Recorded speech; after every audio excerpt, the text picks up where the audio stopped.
ver con el amor. La niñez, la juventud y la familia son los frentes que contemplan tu visión.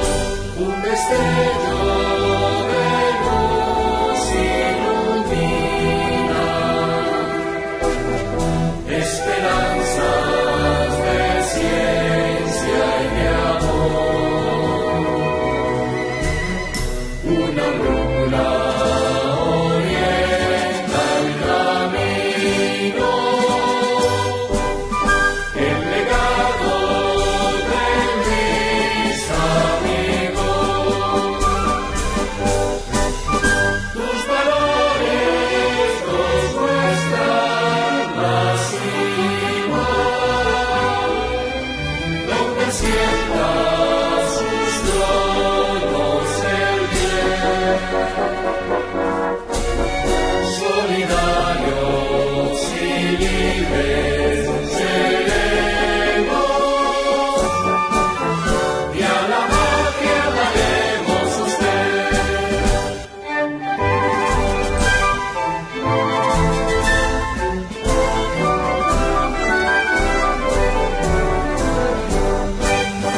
El talante y el carisma vinculados armonizan el saber con el amor. La niñez, la juventud y la familia son los frentes que contemplan tu misión.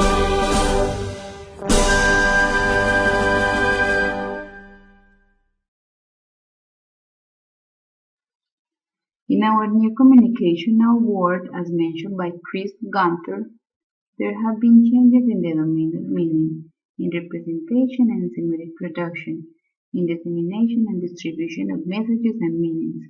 These changes have caused a shift, among others, from the dominance of the mode of writing to the mode of image. To talk about these changes, we can now before mention the implication these modes have had in the way we conceive literacy education. This new look at this topic has been named for some academics as new literacies. Jennifer Roosevelt and Maureen Walsh, for instance, consider a fundamental part of new literacies in literacy education not only that literacies are multiple, but also that they demand different modes.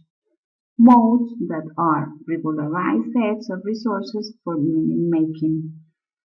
A visual, a sound, a word, a movement, animation.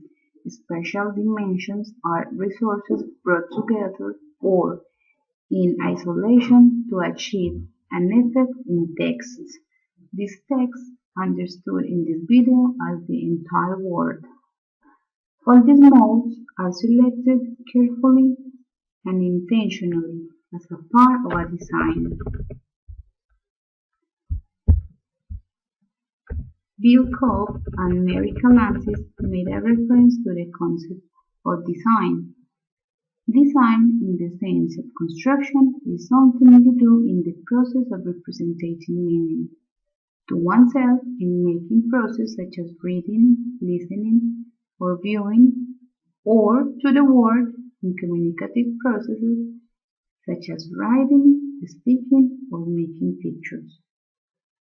As a part of the design, as it is understood by the New London Group and also by Cobb and Calancis, since advertisements to posters, along with images, name of places, majors in humanistic fields, and events for humanization, University Luis Amigo makes a sense of its philosophy and tells the population how they conceive education, their principles, and values in a multimodal way. We can see along all the university the image of Fray Luis Amigo, its founder, as well as some of the most important characters from Terciarios Capuchinos community, who were influenced in the constitution of a philosophical and pedagogical model for the university. We see name of places in relation to the community such as Café Los Frailes and also Torrentes and Santa Rita auditoriums. Names that make reference to actors, places and main characters that have been important for the construction of the institutional philosophy. Their faith and Catholic principles are represented in the images as well as in the mission posted in the central plaza. This faith and religious legacy is also represented in the church, one of the most important places for the university where students and teachers make more vividly their beliefs. Some other important places of the university, such as the library, auditoriums, plazas, cafeterias, were named as well regarding the history of the university, mission, and main actors. Those principles of the humanistic education, such as love, mercy, and compassion, are not seen as a theoretical topic or in a process of overt instruction. On the contrary, they are lived in the daily academic life and personal relationships among the community in the university.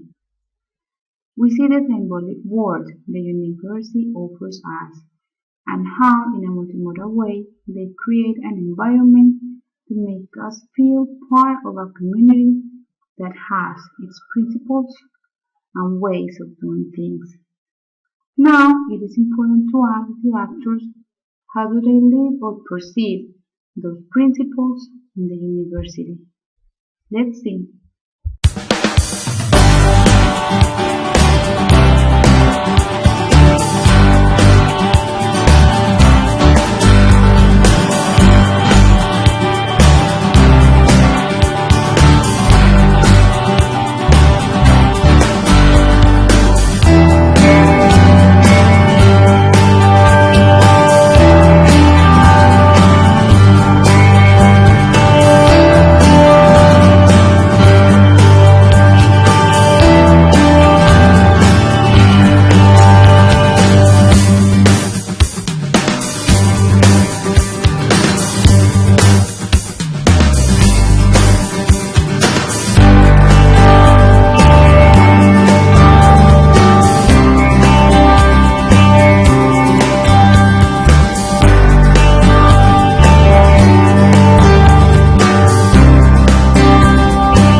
The values or the philosophy that the university promotes for education here in your classes, or how do you see it at the university around?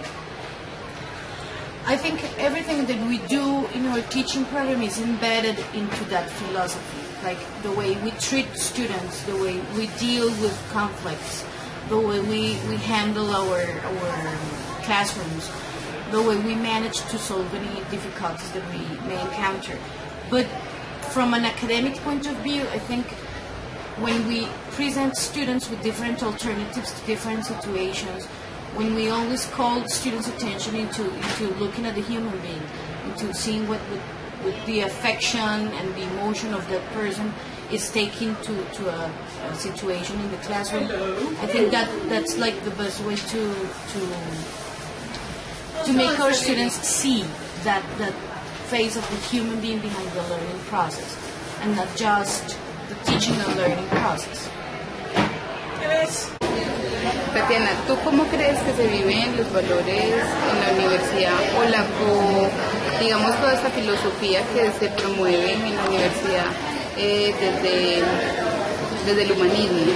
A mí me parece que los valores que fomenta la universidad son aplicados acá dentro de la universidad, porque hay respeto entre los estudiantes, respeto por el espacio y por la filosofía que tiene la universidad de ser católica. Pero me parece que los valores y todo eso se pierden después de que se sale de la universidad. Y en las clases ustedes, pues digamos que ven alguna aplicación de esos valores en algunas clases que ustedes ven? Yo creo que las clases que son de la universidad, que la universidad exige, sí se nota mucho la filosofía de la Liga Amigo, pero de resto de las clases depende de la clase, porque hay clases que aunque no sean católicas no sea católica ni nada, igual se evidencia respeto por la mayoría de los docentes.